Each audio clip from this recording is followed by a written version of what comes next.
mettre en arc de cercle. On va se mettre en arc de cercle. Voilà. Ce serait peut-être mieux pour vous parce que là, vous n'allez pas pouvoir tout savoir. On va reculer gentiment. Monsieur Rondet, les radios. Bonjour.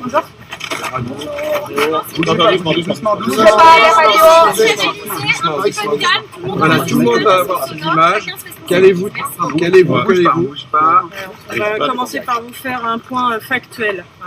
Donc ce jour, vers 15h40, nous avons un escadron de gendarmes mobiles qui descendait l'avenue des Champs-Élysées. Un véhicule Renault Mégane l'a dépassé par la droite et a percuté le véhicule de tête de l'escadron. Le véhicule Renault Mégane a commencé à prendre feu. Les militaires ont commencé une intervention, ont fait un périmètre de sécurité. Nous n'avons pas de militaires blessés, nous n'avons pas de public blessé. L'individu pourrait être mort, nous avons une opération de déminage en cours et vraisemblablement il était armé. Voilà pour les premiers éléments factuels dont vient de parler le commissaire Johanna Primevert.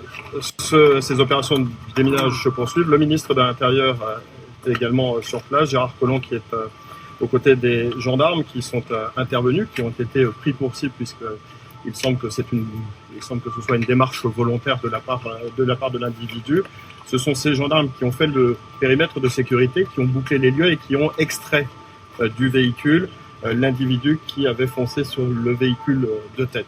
D'importants moyens de la préfecture de police ont convergé sur les lieux, les pompiers pour éteindre l'incendie, mais également des unités d'intervention, et donc ces opérations de déminage sont actuellement en cours pour s'assurer qu'il n'y a plus aucun risque au niveau du véhicule, mais de toute façon l'avenue des Champs-Élysées et le quartier ont été bouclés. En ce qui concerne l'enquête judiciaire, eh bien, le procureur de la République a saisi la section antiterroriste du parquet de Paris et l'enquête est confiée à la section antiterroriste de la brigade criminelle ainsi qu'à la direction générale de la sécurité intérieure, et c'est le procureur de la République et ses services, François Molins et le parquet de Paris, qui communiqueront en temps et en heure sur les éléments de l'enquête. Voilà ce que l'on peut dire pour le moment sur cette opération policière qui est toujours en cours et qui nécessite de la part des Parisiens une vigilance, puisqu'il faut éviter le secteur des Champs-Élysées tant que l'intervention policière n'est pas terminée. Elle va bien évidemment se poursuivre durant toute la soirée. Il y a des éléments de police technique et scientifique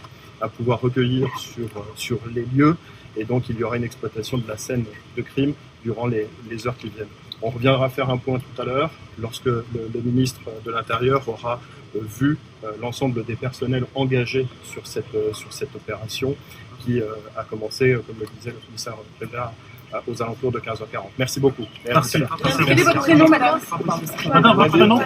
Probablement l'individu est mort, mais il est allongé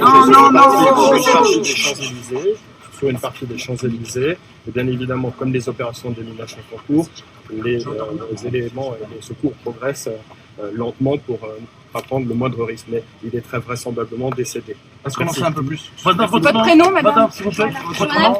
Johanna Primevert. Alors, voilà le